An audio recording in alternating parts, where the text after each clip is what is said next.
Hello everyone, this is Shanmugaraj. Welcome to today's video. Today we are going to talk about development approach and lifecycle performance domain. In my previous videos, we talked about stakeholder and team performance domains. Today we will touch upon development and lifecycle. In subsequent videos, we talk about other performance domains like planning, project work, the delivery, measurement, and uncertainty aspects. Right? So what I'm trying to do for you people is that it is help you in your PMP preparation. I'm trying to walk through or get more insights from PMBOK 7 action. So it is my efforts towards building PMBOK 7 series. So I'm doing a series of videos on that, and today we are going to do one topic on project performance domains, which is development approach and life cycle. Right?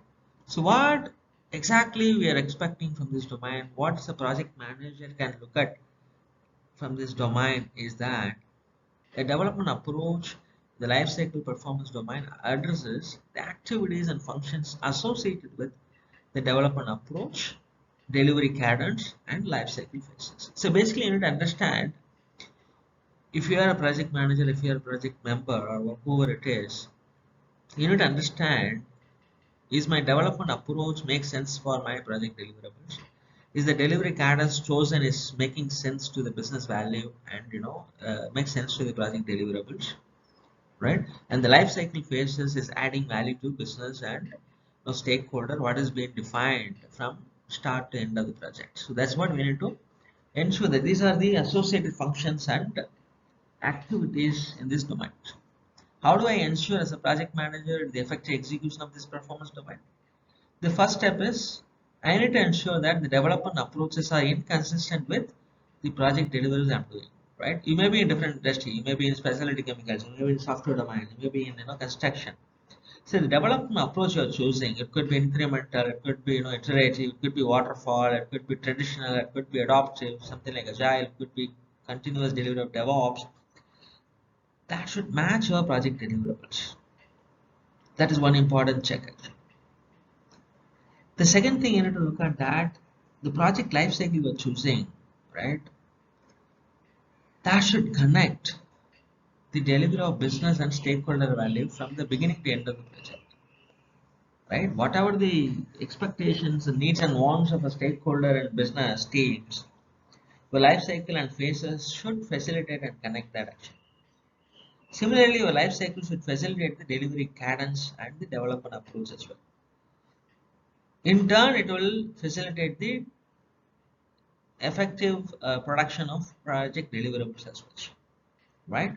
So basically you need to choose a right project life cycle with the right set of phases in it that should facilitate the a delivery cadence and the development approach, right? So the delivery cadence will help you in project deliverables in a timely manner. The development approach will help in an effective way of producing the project deliverables. So we will touch upon all these three areas in upcoming slides.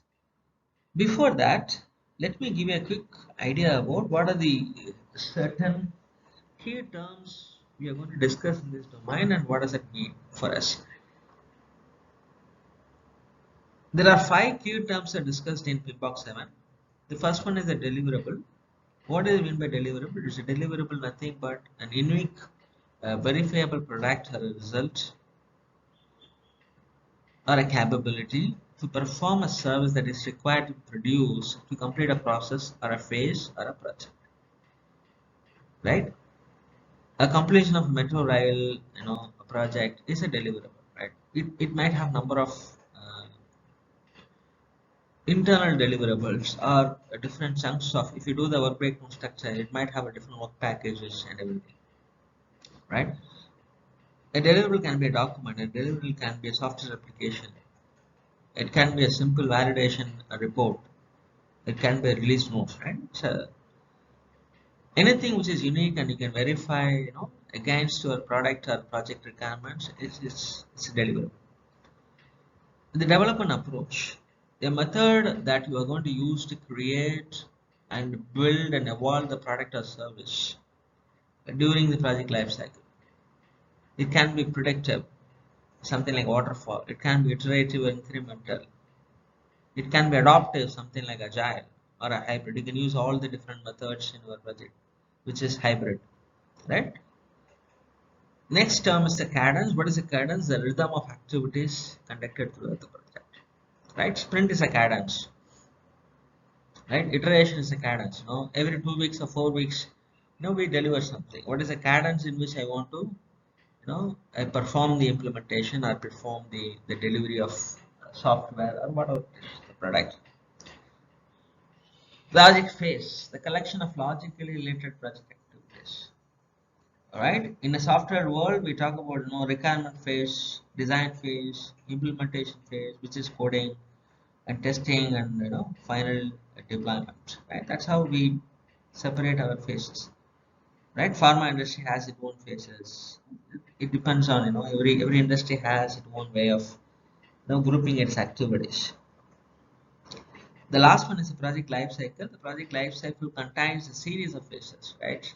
In a software life cycle, I will say requirement, design, coding, testing, and deploying. All these series of phases is called project life cycle. The project will pass through requirement phase and go through design and go through coding and it goes through testing and deployment. So that's how that's called the life cycle. You can run this series of phases using a different development approach, right? In adaptive methods, you will do all the phases of activities in one sprint or one iteration. In a predictive methods, you will do execute on phases, right? I will complete requirement and sign off and go for design, complete entire set of design activities and go for implementation, complete the entire set of implementation and go for testing. That's how the development approach goes actually. Right? So let's understand what is the relationship among these three aspects of this domain: development approach, cadence, and life cycle. So what do you mean by development approach? Development approach should be based on the type of project deliverables. Based on the project, if it is a software, I will go for most probably I'll go for agile. Right? If it is a construction, most probably I'll go for productive, which is a waterfall traditional approach. It depends on the project domain you are in. You can choose an appropriate development approach. Then the cadence of deliveries is based on your deliverables plus development approach.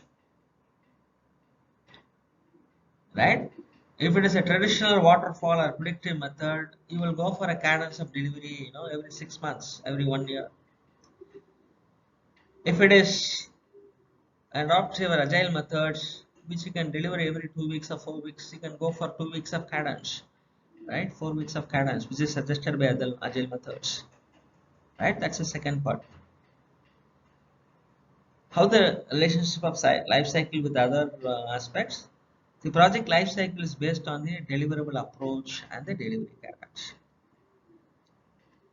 right? So based on the delivery approach, whether you are going for waterfall, agile, or iterative or something, and the cadence you decided, right? The life cycle can be, incorporate these things and they can provide the phases accordingly, right? Life cycle will contain number of phases, and each phase will have its own deliverable approach and delivery cadence in it actually. So that's the relationship between the development approach and the cadence which are part of life cycle, right? So in a simple term, we can understand that the project life cycle has set of phases, right? Each phase has its own cadence of delivery, its own way of development approach actually. So all these factors are interdependent actually. Your development approach and cadence will determine the life cycle, right? Where you want to have the life cycle. Your life cycle will affect the cadence of deliveries and development approach. So all are very interrelated, right? So as a project manager, you can decide what is the life cycle pattern you want, what are the phases I need, how should be my development approach, and what is my cadence of delivery. So all those things you can decide depends on your domain and the type of the deliveries we are providing to customer. right? So let's start with the delivery cadence. What are the different aspects in it? What are the different ways you can build your delivery cadence? First of all, what do you mean by delivery cadence is the timing and frequency of a delivery. I can deliver as a one delivery at the end of the project. That is called single delivery, right? The process re-engineering projects, most of the project re-engineering projects, we will do entire set of re-engineering and then finally we deliver re-engineered processes, one deliverable to the customer, right?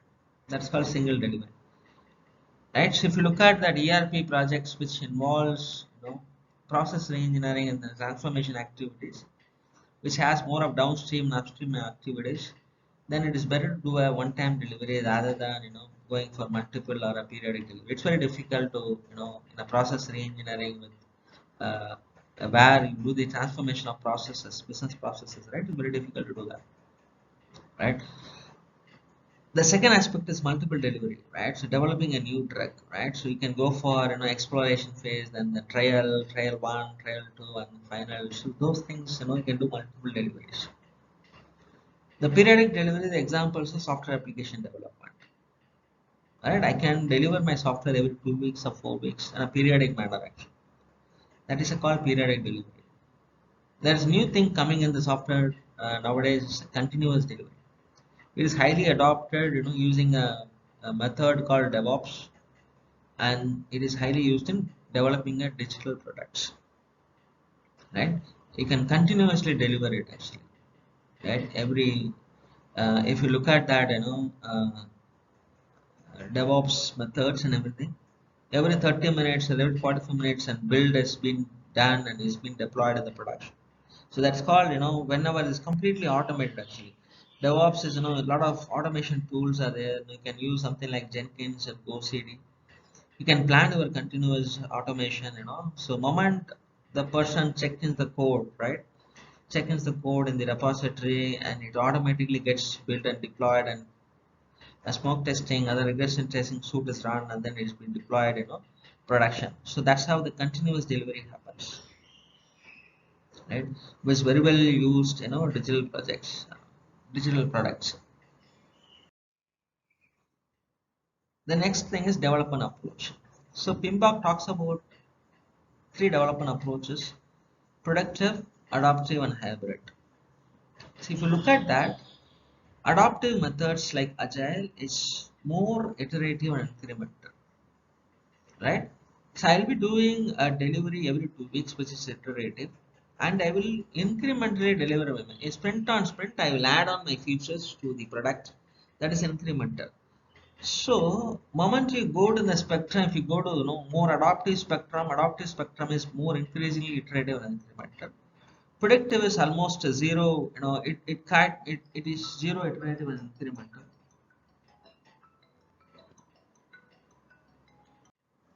Right. So the predictive methods are almost less iterative and less incremental actually. It is something very similar to waterfall methods. You do one-time deliveries, or you can do multiple deliveries. Alright, so that's predictive, and hybrid is in between actually, right? So it can have some flavor of iterative and incremental, thing, and it is not as increasingly iterative and incremental like adaptive. It will not be like predictive as well. So we can use both methods actually. See, for example, in a hybrid, when you choose a hybrid development approach in your life cycle, certain phases, we can do it in predictive manner, and certain phases you can do it in adaptive manner. See, if you look at that ERP implementation, right? So most of the ERP implementation, to my experience, has the hybrid, development approaches.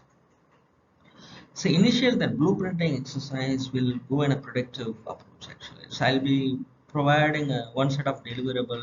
I will be spending 3 to 6 months in that blueprinting exercise where I'll gather the user journeys and processes required capturing. So entire capturing of those user journeys, right? Entire blueprinting of the activities and planning. I will do it in one shot actually, right? And then I will do that configuration and implementation work in a more adaptive manner actually, right? And then I will do the deployment, using predictive methods again. So that's how the hybrid works actually, right? So you can use both approaches within the ERP implementation or within the project phases whatever selecting, right?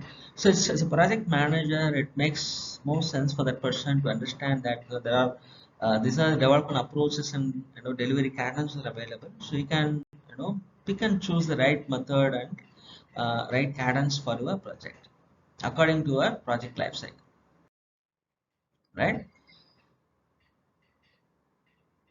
How do I choose what are the manner in which, what are the factors that help in the development approach consideration, right? So what are the factors you can consider choosing a right development approach for? So there are three aspects PMBOK is discussing. The first one is the product, service, or result, right? So there are many things. The degree of innovation, right? If the degree of innovation is very high, you can go for adaptive methods. The degree of innovation is very large, and you can go for predictive methods. Requirement certainty. If the requirements are very certain in nature, you can very well go for predictive methods. If the requirements are very uncertain, highly uncertain, you can go for adaptive methods. Right? That's how the risk is being reduced in the early part of the project. Similarly, so scope stability. If the scope is well stable, you can very well go for predictive methods. The scope is going to be unstable and the changes are going to come, right, along with the development of cadence, then you go for adoption method. Ease of change. If you want to have a lot of changes to be accommodated, you go for agile method. This is adopted, right? If you want to be very rigid, no changing mechanism, you go for predictive methods. So similarly, other options like delivery option, risk, safety requirements, regulation. More the regulations and safety requirements, you better you go for predictive methods, right? So that's how it is.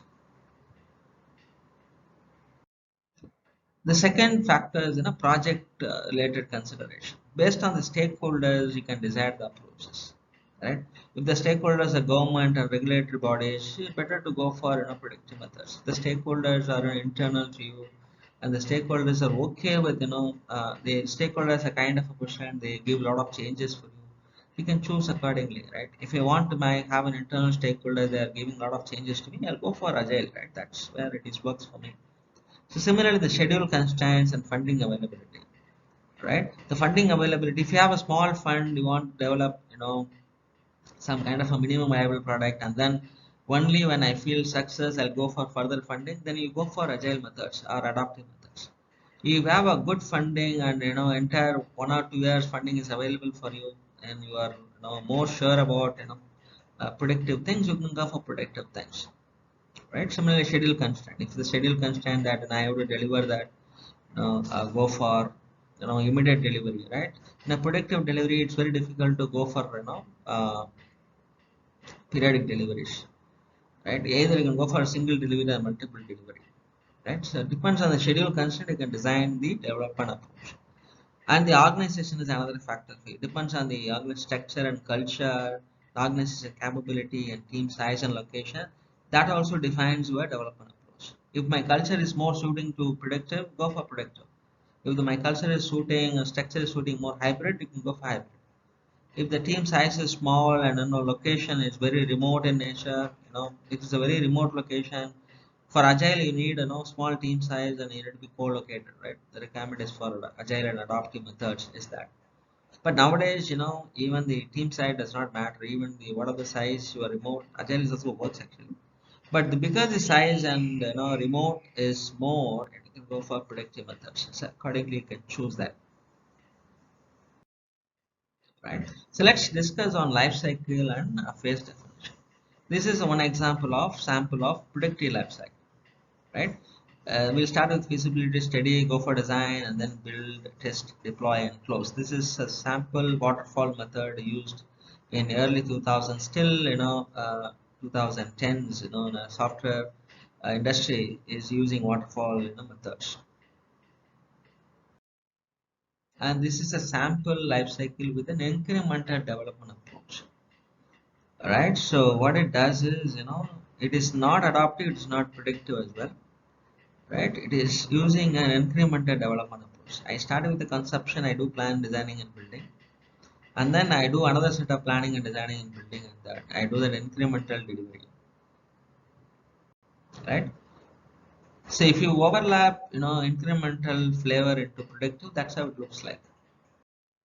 And this is the modern days of developing a software, a digital product is called, adaptive development approach. So define our product vision, go with, iteration one, iteration two, iteration two. It's called, developing on cadence. Develop the products every 2 weeks or 4 weeks. Get the feedback and do the backlog prioritization. Get the feedback from customer and end users, and backlog prioritization is being done. Again, you go for another iteration. So that's why we adaptive methods or agile methods of works, right?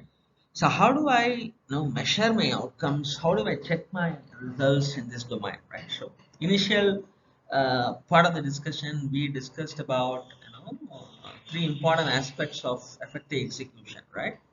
So how do I check those effective execution, right? So we talked about the development approach should be inconsistent with project deliverables, right? Whether I'm choosing adaptive, productive, or should match the project deliverables, right? For a construction deliverables, I'll go for predictive approach. That's how it is, right? So how do I check the consistency, right? So what they are saying is the experts are saying that the development approach of for the deliverables should reflect the product variables, right? Whatever the product you are choosing, right? The products, project deliverables, product deliverables, you should reflect the product variables, and it should be appropriate given the project and organization variables, right? So yeah, product a deliverable will have number of variables in it, right? It has a project variable, organization variables, and the product variables. So your approach should reflect the, appropriately the variables of the product and the project and organization. The second thing we discussed is the project life cycle, how it connects the, business and stakeholder value. So how it is addresses the from the beginning to end, how does it address the business value and stakeholder value, right? What they are saying is the project work should be represented in the project phases from launch to close. You should have a representation in any one of the phases in the project. That's why I'll check that, the business values and stakeholder values are addressed, and every phase should have that appropriate exit criteria, right? So I will be ensuring that all the needs and wants of my business and my stakeholder are somewhere or other way represented in one of the phases of the project, right? Either it could be requirement or design, or uh, in a working software, whatever it is. In an agile method, it will be incorporated in a working software, in adaptive designs methods and everything, simple design methods. In a predictive methods, I will ensure that, requirements are get signed off using BRD documents and SRS document. It gets signed off, and then you go for design. That's an exit criteria, right? So you can appropriately design your life cycle and your phases according to that. The third outcome was, the life cycle should facilitate the cadence and the development approach. We talked about it, right?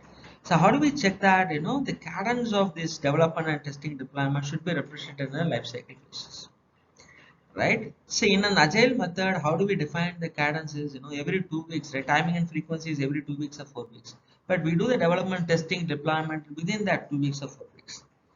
But when you don't need that cadence, you can go for a multiple delivery, a single delivery method. You can define your cadence accordingly. I can go for, a cadence of every 3 months or 6 months, right? Within the 6 months, I can follow the method of, predictive methods. I will do that, my planning, designing, implementing, and testing every 6 months, right? So that's what they're saying. The project with multiple deliverables that have different delivery cadence and delivery methods are represented by overlapping phases and phases repetition as necessary, right? So that's how the, the combination, the relationship of the development approach and delivery cadence and life cycle phases come. Each three factors affecting each one, and then you need to be the project manager should be having a knowledge of the domain and, technology, whatever they are working. They have to choose the appropriate approaches and life cycles and cadence to them, right? So with that, we come to the conclusion of this video. So we will, look at other performance domain in subsequent days, actually subsequent videos. And please send your comments and what are the other topics you want to discuss in project management agile, so I will produce videos accordingly, right? So thanks for patient listening for today's video. Take care. Bye bye.